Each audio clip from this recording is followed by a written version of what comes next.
Welcome, everyone. I'm Christopher Brandon with the Coeur d'Alene Public Library and the Cooperative Information Network.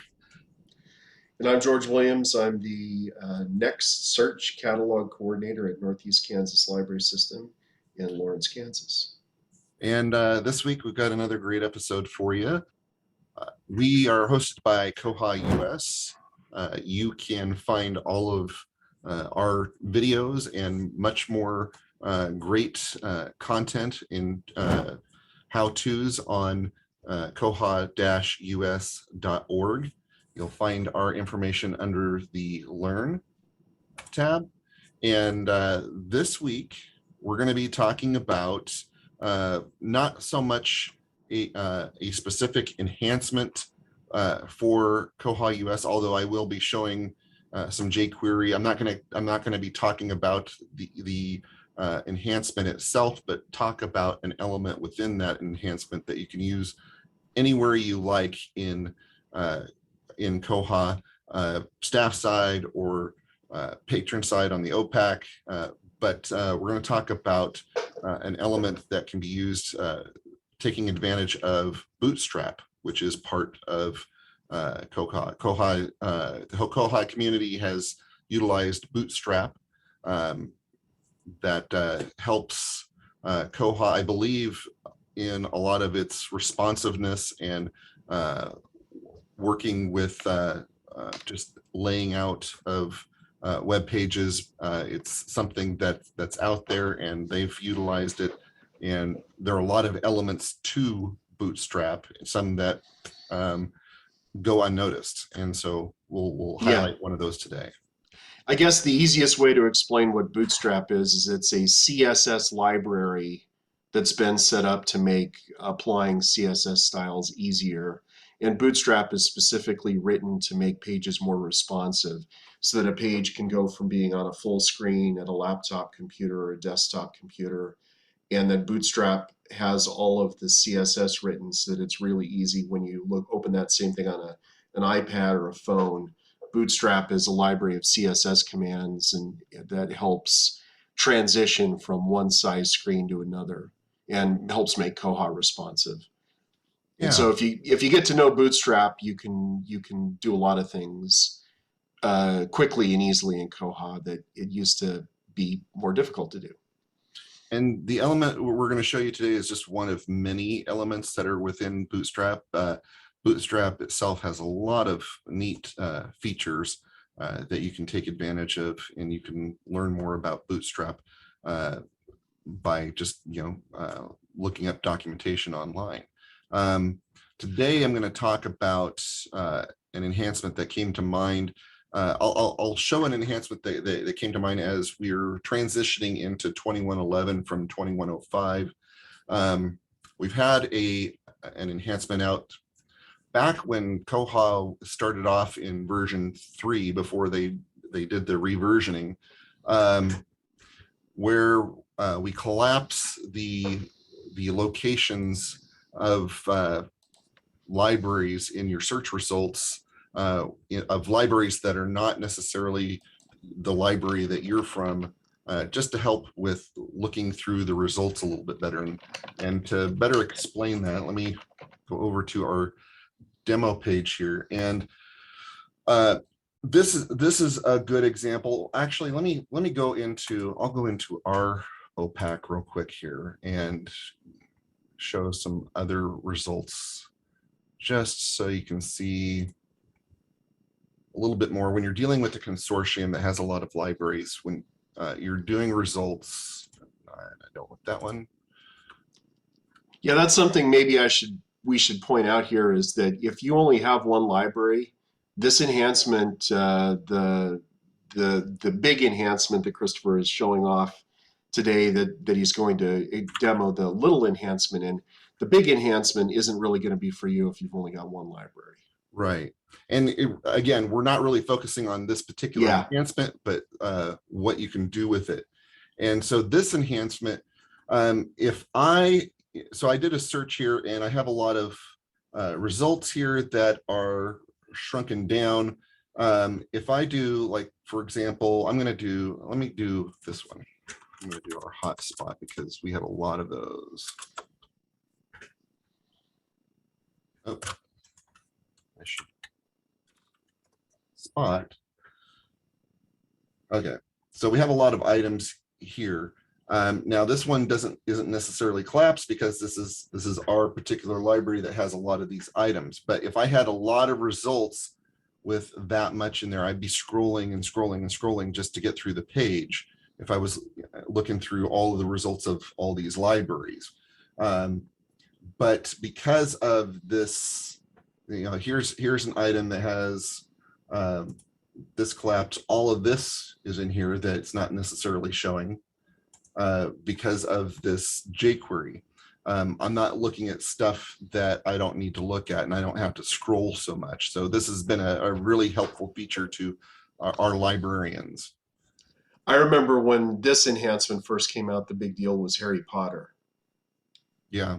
Because, the Harry Potter #7 had just come out. And so when you do a search for Harry Potter, the results page in Koha could be like 50 feet tall.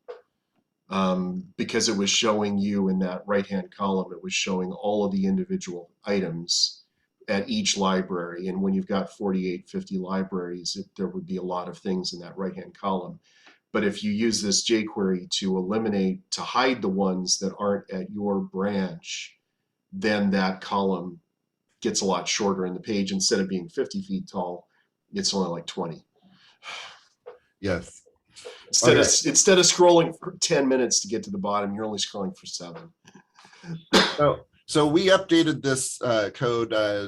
Jason was one of the contributors that helped to update this code, because for the longest time this code has been unchanged. And then with 2111, we're currently in 2105, and we're getting ready for 2111, and it got on our radars that this particular jQuery enhancement broke, and Jason learned that a selector had changed in the code. And so he did some updating and posted that, and we'll have this link in here so that you can see this. But he's got the update on the jQuery library, and I'm going to simply copy it. So the original one was listed for version 3.14, and it stayed that way. There was a variation of it that was also posted, but the first one listed there is the one that he has adapted. So this is what you get when you don't have the modification.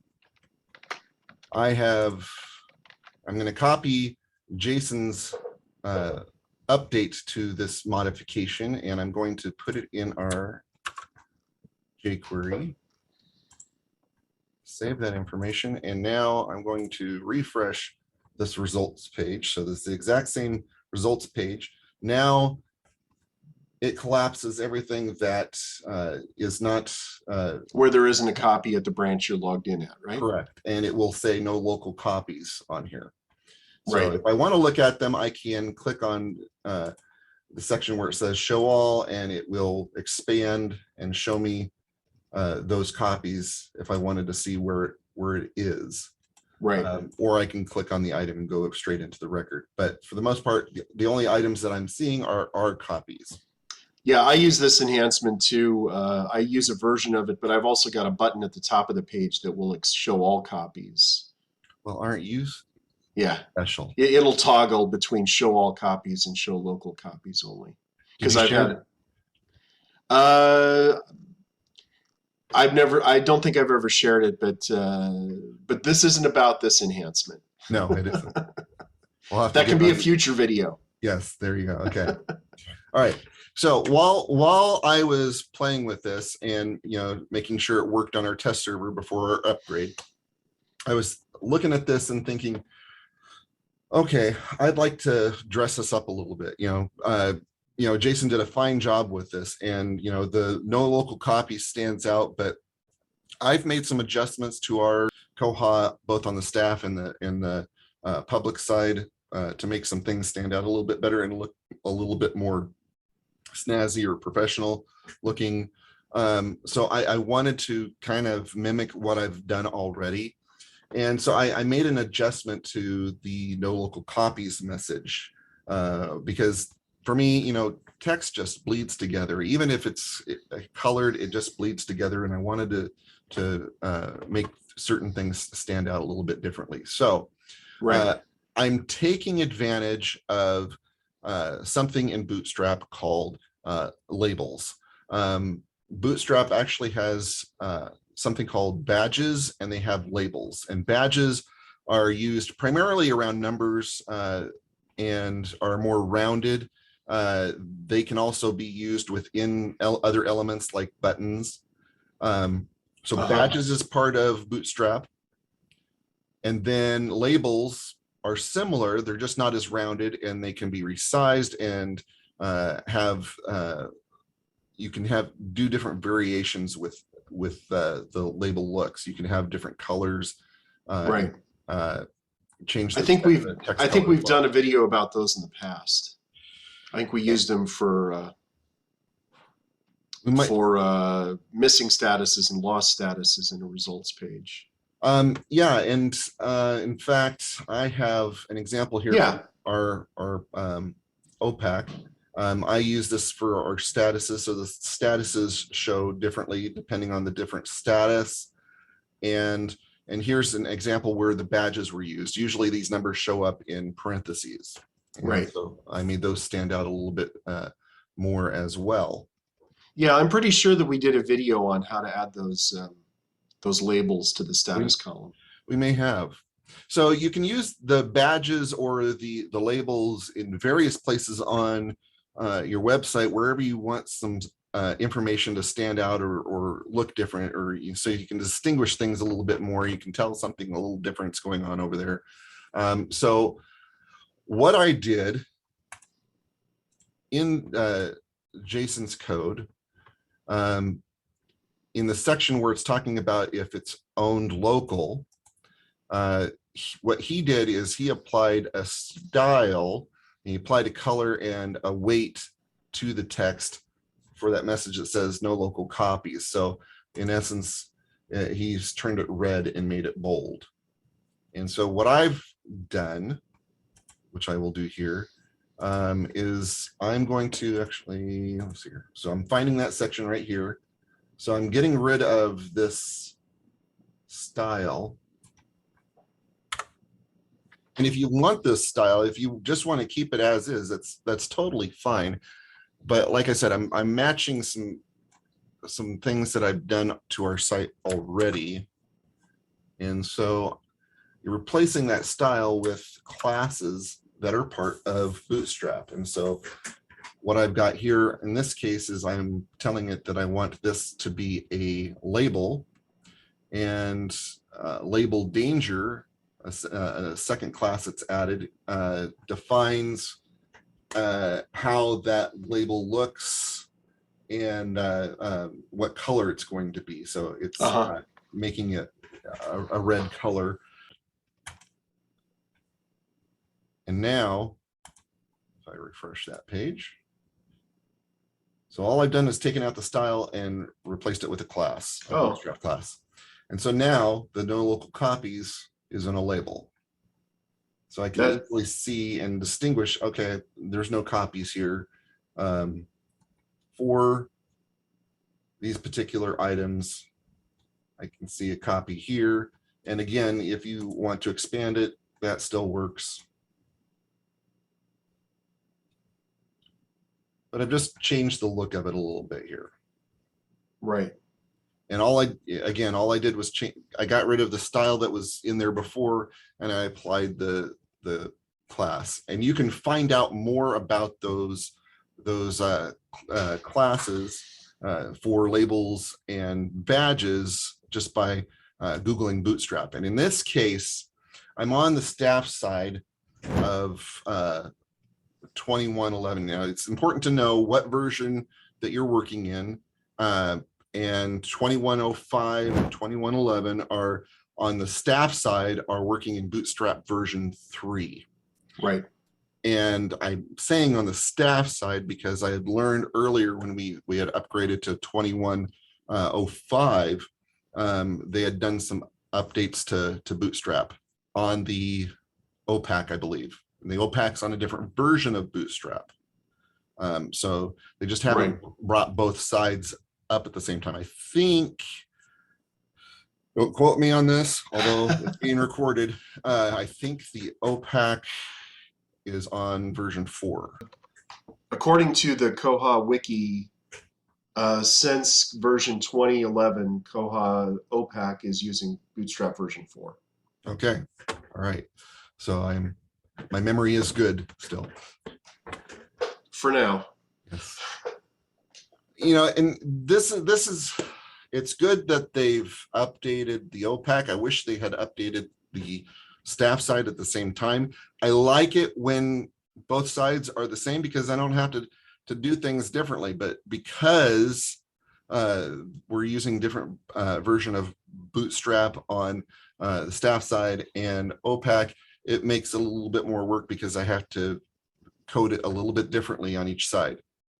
And you have to remember which one. Yep. Yes. Very important. So yeah. Anyways, that is it. Yeah, that's good. We haven't upgraded yet at our system. We're upgrading in August to the new version of Koha. So I'll have to go in and get ready for these changes because there are probably a couple of things that are going to be changing. So. Yeah, in fact, I know that as of this recording, there were 2 significant things that we ran into. We ran into this particular issue changing so that, you know, the selectors changed a little bit on the results page. So that's why this particular enhancement broke, and we've got an update for it. The second thing that we ran into for 2111 was that cover flow stopped working. Cover flow broke, and so there's an update for that. And I had asked Bywater, who is our vendor, I asked Bywater, is it something that we need to adjust ahead of time so that when the upgrade takes place, it's already, you know, ready? And they said no. It's something that you need to upgrade at the time of the upgrade for 2111. So it's not something that you can upgrade cover flow in advance for. Okay. Well, I don't use cover flow, so I'm not particularly worried about that. Easier for you. Yep. All right. So that's it for this week. All right. Well, thanks a lot. That's looking forward to making that change. Thank you, and we'll see you again in 2 weeks. We'll see you later.